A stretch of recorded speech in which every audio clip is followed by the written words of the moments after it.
All right, let's talk about Sydney McLaughlin-Levrone. Now, of course, she is one of the top athletes, in the sport right now, not only in the United States, but in the world, considering what she's done, considering her profile, considering her accolades, gold medals, her world records. All those things are really, really pushing her to the forefront when talking about stars in our sport.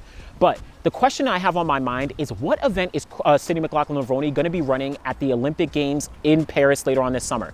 So last year, she was going into the World Championships in Budapest contesting the 400. She had, had questions entering the season. She eventually started to run the 400, I think in Paris at the Diamond League, ran it in New York City, then ran it at USA's. She ran 48.7 seconds, almost broke the American record. And then she said she was going to actually contest it in Budapest. Now, she did get injured, so unfortunately we didn't get to see her run it.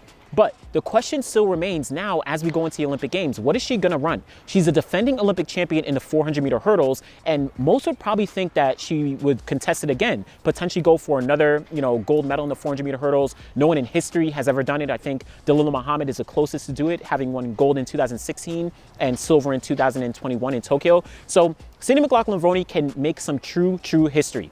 In my opinion, I think Sydney should go for the 400-meter hurdles looking towards Paris. Now, this is just my opinion. I don't know what Sydney McLaughlin-Levrone is actually going to do. I don't know what Bobby Kersee, and her team are actually going to decide. But I think the 400-meter hurdles is going to be a better bet in terms of the easier path to get gold. Now, no one wants to just take an easy path, right? The sport is about, challenging yourself, making things interesting, seeing who you can go against, right? Seeing who you can beat. But in my opinion, to get that gold medal, I think it's going to be slightly easier, when talking about the 400-meter hurdles.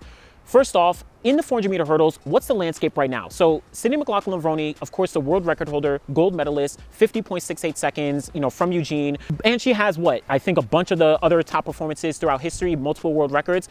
Her only other competition right now in that realm is going to come from Femke Bol in the Netherlands. Femke Bol, she's run 51.4 seconds, so not 50 point yet, but she is kind of getting into that realm. She changed her step pattern, all throughout 2023. And she, of course, won the gold medal while Sydney was out in the 400-meter hurdles last year. Aside from Femke Bol, yes, you have athletes like a Shamir Little, you have, Rochelle Clayton, Dalilah Muhammad, you have some other athletes as well. But I do think that Femke Bol is the only person who's right now truly going to be able to challenge Sydney McLaughlin-Levrone in the 400-meter hurdles. You also have Britton Wilson, but I think considering her injury from last year, she's probably going to lean more into the 400. And we've seen that, kind of all through 2024 already. But if we're looking at the landscape of the women's 400-meter dash, honestly, this is very, very stacked. Yes, I know that Sydney McLaughlin-Levrone has already run, 48.7, but if we're looking at what some of the other women who are in contention for the 400 meters have already done, I think the playing field is really even right now. For example, we just saw Marlita Paulino from the Dominican Republic. She ran 50.08 seconds at the Diamond League in China just this past weekend. That is her fastest season's opener of her entire career.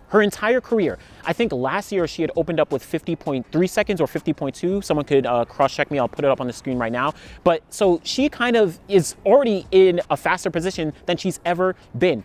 On top of that, in the press conference, leading up to the Diamond League, Marlita Paulino was asked about, Shawnee Miller-Uibo returning. She was asked about, Sydney McLaughlin-Levrone returning, possibly in the 400. And she said, she did it unprompted, nobody said it.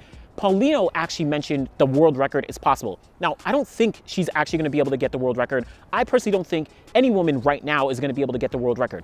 But that kind of speaks to the mindset that Paulino is in right now. She's really thinking about, I really need to step things up. I need to be fast. And I think that my training is going, probably she thinks that her training is going well to, speak to the fact that world record is in play. Paulino has also run 48.7 seconds last year, to win gold in Budapest. So I think Paulino is in a very, very good spot. And again, for her fastest season opener of her entire career, do not sleep on what's possible for her. The other factor is Shawnee Miller-Uibo, two-time Olympic champion from 2016 and 2021. She's a world champion from 2022. She has a personal best of 48.36 seconds that she ran in Tokyo. We just recently saw Shawnee Miller-Uibo run her first race back since last year, and she split on a 4x4 49.60 seconds or 49.59, whatever it is, but she split an extremely fast split. Again, this is her first race back since last year. She was on maternity leave. She just gave birth last year. So Shawnee Miller-Uibo is in a very good place. if that 49.6, you can kind of maybe extrapolate it to about 50 something, right? 50 mid to low or so. Again, that indicates she is really, really back in form, maybe about just a step behind Paulino. Also, another thing to note about Miller-Uibo is, yes, she did give birth last year, but think about some of the other women who kind of gave birth, they took a step away from the sport and then returned. You're talking about Shelly-Ann Fraser-Pryce, who literally was running 10.7s. She gave birth to her child and then returned and got even faster. She's now running 10.6s like nothing. Remember 2022, she ran 10.6s week after week after week. Also, look at Nia Ali. Nia Ali has, given birth multiple times, started a family, grown her family, and you can argue that 2023 was the fastest season of Nia Ali's career. She's already started off extremely fast in 2024 as well. So you gotta get out of this idea that someone has a child and then they can't come back and do well. Shawnee Miller-Uibo could very likely run faster. Now, am I saying that she's gonna surpass 48.36?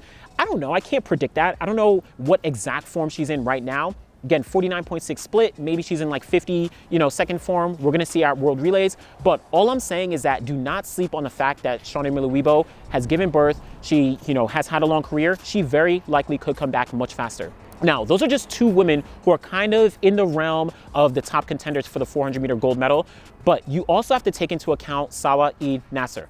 Now, last year, she was returning for the first time since she was banned, from 2020, I think, all the way into, 2023 last year. And she was running 49 seconds a couple times. So kind of getting back into the groove of things, really starting to get consistent. She did get injured, I think, before the Budapest World Championships and had to pull out. But if last year was any indication of what might be possible, she very likely could be on pace to return to 48-second form, potentially 49 low, depending on, how things go and her health. So she is another one who's very much in the fold. I would say that those three, Paulino, Shawnee Miller-Uibo, as well as Sawa Eid Nasser, are probably the top three contenders who are definitely going to be in the way of, anyone like a Sydney McLaughlin-Levrone going for the gold medal. But then the other woman who I really think people need to keep an eye out for and probably shouldn't sleep on is Rashida Adeleke from Ireland. Now, she is probably, in my opinion, the best of the second pack behind all the top players. She has a personal best of 49.2 seconds, which she ran to win the NCAA championships last year.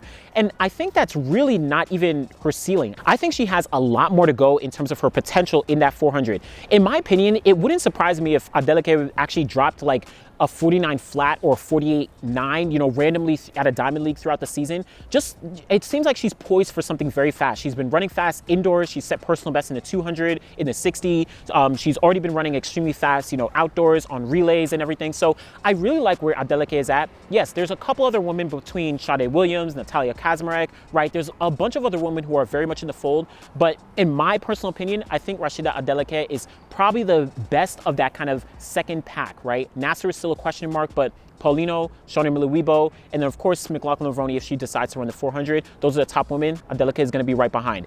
Now, Femke Bol, she's already said that she's not running the 400, so we don't even have to, discuss that anymore. But based on all this, all these kind of things I'm pointing out, I really think that the best bet for Sydney McLaughlin-Levrone to get a gold medal is going to be in those 400-meter hurdles. In the 400 at the Paris Olympics, I think that, Sydney McLaughlin-Levrone can end up winning gold, right? She's very capable of winning the gold medal in first place, or she could end up fifth, again, behind Paulino, Shawnee Miller-Uibo, Sawa Eid Nasser, and Rashida Adeleke, right? In my opinion, those four women could beat out Sydney McLaughlin-Levrone, and it would not be a surprise. But in the 400-meter hurdles, I think that Femke Bol is probably the only woman right now who is going to be a true challenge to Sydney McLaughlin-Levrone. And we have to take into consideration all these factors of she's still extremely young. So yes, she could experiment with the 400-meter hurdles. We're talking about an Olympic year. This isn't the World Championships like last year. This is going to be an Olympic year. This is where all, the eyes are on. This is where sponsorships, big sponsorships are really going to come from. So who knows? We're going to see what actually pans out for Sydney McLaughlin-Levrone. But I think she should probably lean towards the 400-meter hurdles. She's also entered in the 400-meter hurdles at the LA Grand Prix next month. So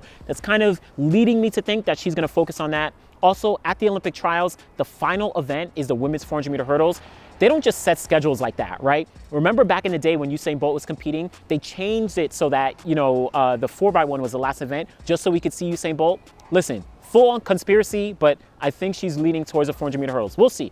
But let me know what you think about Sydney McLaughlin-Levrone. Yes, she opened up in the 4x1. I don't think that gave any clear indication of what her form is or, if she's fully healthy or, what she can do in the 400. Who knows yet? But let me know what you think about her. Let me know what you think, what she should run when looking towards the Paris Olympic Games, the 400-meter hurdles. Let me know what you think. What are her best chances? Thanks for watching, y'all.